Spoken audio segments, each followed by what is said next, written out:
Et on parle de ces hommes qui, en réalité, entre guillemets, ne considèrent pas leurs femmes comme des partenaires, mais plutôt comme des employés. Mais parce qu'ils sont juste limités à faire la vaisselle, enfin, tout ce qui concerne la maison, sans jamais véritablement être aux côtés du monsieur pour prendre de bonnes décisions. Qu'est-ce que tu en penses? Moi, je pense que c'est un petit peu difficile d'ailleurs de se mettre avec une personne qu'on n'aime pas. Parce que si... Est-ce que c'est le manque d'amour déjà? Je pense que c'est le manque d'amour parce que l'amour permet de se rendre compte que il faut que l'autre soit juste bien.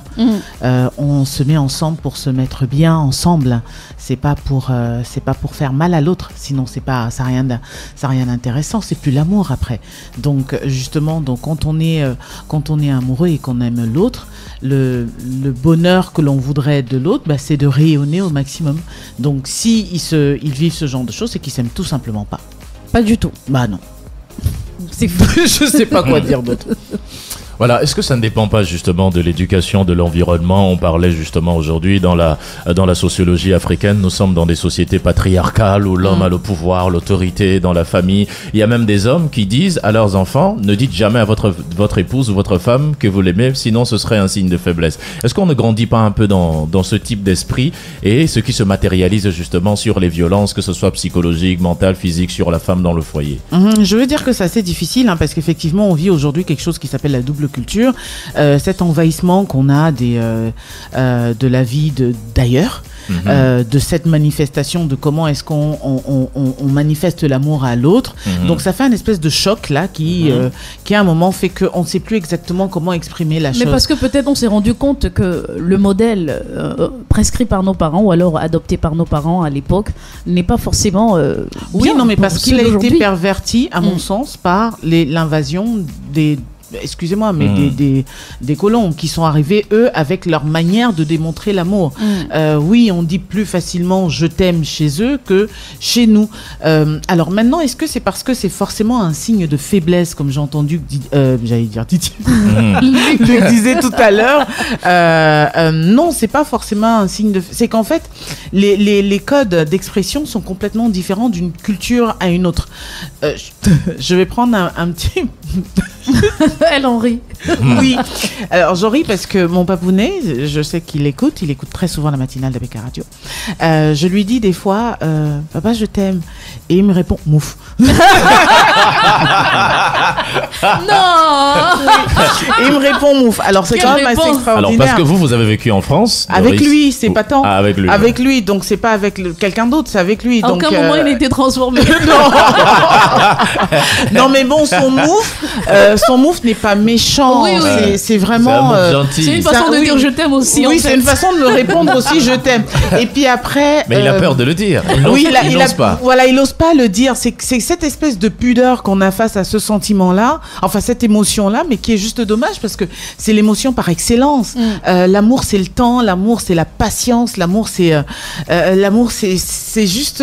Je sais pas, sans amour, comment on fait. C'est juste l'amour, quoi. Oui, non, mais c'est la vie. C'est... voilà. Donc, alors, son mouf, en fait, c'est que... Juste après, non, c'est génial parce que juste après, tu le sens touché, tu sens que son cœur est ému, et puis il va le manifester. Après, il va manifester. Est-ce qu'il y va avec les câlins aussi, souvent, non? Non, très peu. Ça va être quand il va m'appeler. Après, ça va être oui, Do. Alors ça, je sens que oui, ça l'a touché. Ah, c'est ça. Où il va dire non, ma chérie. Alors j'entends ça comme ça, ça passe. Mais c'est passé. Mais c'est tellement bon et agréable à entendre en même temps. Mais ce que je voulais dire tout à l'heure par rapport au code d'expression de l'amour chez nous, et c'est vrai que c'est différent, mais dans le temps, je pense que ça s'exprimait aussi différemment. Bien que les hommes avaient plusieurs femmes, ils avaient une manière de présenter, d'exprimer leur amour à chacune d'elles de manière assez particulière. Bon, aujourd'hui, la femme va dire ah oui, non, mais si tu m'offres pas les fleurs, ça veut dire que tu m'aimes pas. Si tu. Oui, mais lui, avant, ils offraient pas des fleurs. Ils se contentaient de faire ce qui est aujourd'hui de leur rôle, c'est-à-dire d'être l'homme de la famille, de porter le nom de la tribu au plus haut dans le village, d'être responsable, sans forcément que ce soit mêlé au fait que l'homme doit subvenir aux besoins des enfants. enfin, excusez-moi, mais la plupart du temps, quand je le dis, je me fais un peu fustiger par les femmes, mais quand vous regardez un petit peu dans le temps, ma grand-mère, elle a eu 5 gamins. Elle était la première épouse d'un homme qui en a eu 5 officiels et 2 officieuses. Et les autres ont eu les 12, 7. Voilà, donc elle, avec son petit 5, là, on se rend compte que c'était la moins aimée. Mais c'était la première, c'était la femme qui allait travailler, qui subvenait aux besoins de ses enfants. Et pareil, chacune, et elle organisait sa maison de manière à ce que chacune des femmes également ait des activités qui leur permettent de s'occuper de leurs enfants au quotidien. Maintenant, oui, mais est-ce que c'est parce qu'on prend soin de sa famille qu'on doit forcément être abandonné, entre guillemets, par je ne sais pas ce que c'est qu'abandonner.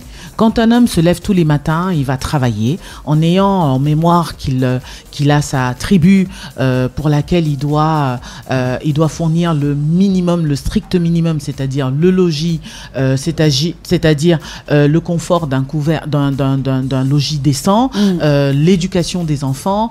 Voilà, je ne sais pas si c'est abandonné. Non, mais si c'est dans ce cas, d'accord, on est d'accord qu'il prend une partie des responsabilités qu'il doit assumer, mais la femme également a sa part de responsabilité aussi et surtout, je veux dire que le rôle qu'elle a également auprès de son mari est plus qu'important. Si elle ne lui donne pas les éléments pour que lui continue à garder cela en tête, ça devient très très vite compliqué. Et dans notre société d'avant, chacune avait son rôle. On n'entendait pas il ne s'occupe pas des enfants, il ne fait pas ceci, il ne fait pas ça. Non, on entendait l'homme qui va dire à un moment voilà, pour ces femmes qui va aller acheter des tissus et va les leur amener avec des parures de bijoux, etc. C'était aussi ces manières à lui de leur montrer, de les couvrir d'artifices, de beauté pour qu'elles rayonnent au maximum et qu'elles continuent à faire ce qu'elles ont à faire. Mais qu'est-ce qui justifie donc alors qu'un homme soit bizarre chez lui, mais très humble, très ouvert dehors? C'est tout simplement, je pense, pardon, mais je pense que on a reçu des informations qui sont venues un petit peu brouiller notre génome, comme aurait dit voilà, qui a brouillé un petit peu notre génome. Résultat des courses, on ne sait plus trop sur quel pied danser. On ne sait plus vraiment sur quel pied danser. L'homme va dire ou va vivre certaines choses aujourd'hui parce que la loi ne lui permet plus de les vivre. Le bantou est par essence polygame. Est un chasseur, il aime les conquêtes. Et dans notre société aujourd'hui, on a dit que non, un homme doit avoir une seule femme et doit se compter de une seule. Et j'aimerais donc. Non, mais c'est pas interdit qu'il y a bien le régime polygamique qui existe. Oui, mais sauf que combien aujourd'hui et quelle est la femme qui accepte une fois qu'elle se retrouve devant Monsieur le Maire de signer sous le régime poly? Il y en a très peu. Toi, ça ne te dérangerait pas de signer poly? Disons que c'est une question de discussion, ça s'amène. Ce n'est pas... oui, évidemment, moi aussi je la souffre, ma double culture, ça s'entend. Mais je veux dire que ça s'amène. Si l'homme est suffisamment sincère avec lui-même et qui sait que j'aurais du mal à me contenter d'une seule femme, il le dit.